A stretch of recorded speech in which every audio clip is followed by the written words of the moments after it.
After months of construction and road closures, the time has come. Riverfront Drive in downtown is officially open. Many are excited for today's official ribbon cutting. As Nikki Hallman reports, now there are a few safety measures to keep in mind over the next couple of days. After celebrating with a ribbon cutting Monday morning, the city of Mankato welcomes drivers and pedestrians back to Riverfront Drive. I'm having my chai at the coffee hag.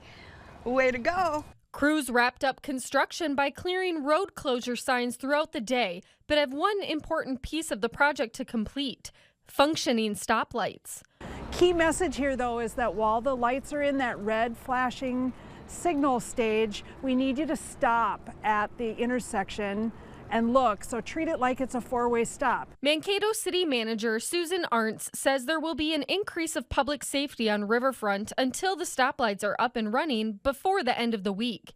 Greater Mankato Growth shared that this project was a huge endeavor for the community and knew the businesses would be impacted. A lot of their sales and traffic was impacted, but we at Greater Mankato Growth did everything we could to help drive more traffic, to drive business downtown, along with our friends at the City of Mankato. Now that construction is complete, Greater Mankato Growth said they are looking forward to the holiday shopping season on Riverfront. Holiday shopping is right upon us, so we have Shop Small Saturday coming up.